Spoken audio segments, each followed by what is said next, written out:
Hello, in this tutorial I'll show you how to disable Google Assistant on Android.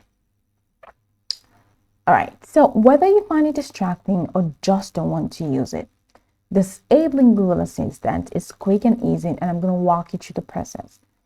First, unlock your phone and open the Google app, the one with a colorful G icon. Here you go.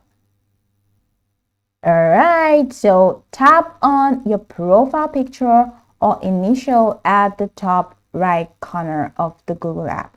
Now, once you're here, you're going to see a couple of options. You Chrome Incognito tab, search history, search personalization, all the way down to your profile settings. So go ahead and click on settings. Now, once you click on settings, you have a couple of options here: privacy and safety, notifications, Google Assistant, Gemini, voice, customize search widget, other settings, and about. Now click on Google Assistant. Once you tap on Google Assistant, it's going to take you to this window.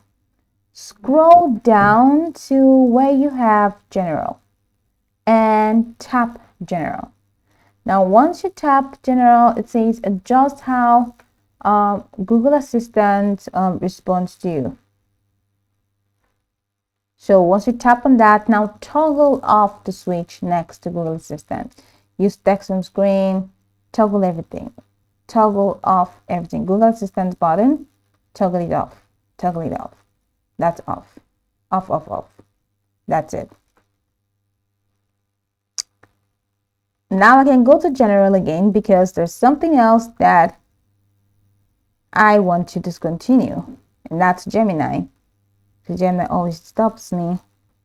I am going to toggle that off as well, because I don't want Gemini, because both of them are like cat and dogs. They're like, not cat and dogs, like they're friends, and I don't want any of such.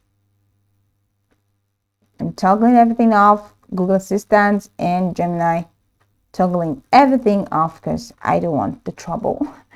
So that's it. So if you want to keep Google Assistant but stop it from activating by voice, in the Google Assistant settings, just go ahead and tap Hey Google and voice match, then toggle off Hey Google. That's all. So go over the tutorial from the top to the bottom to get acquainted with steps, and once you're done, you'll be good to go. I hope that this tutorial marvelously helped your search.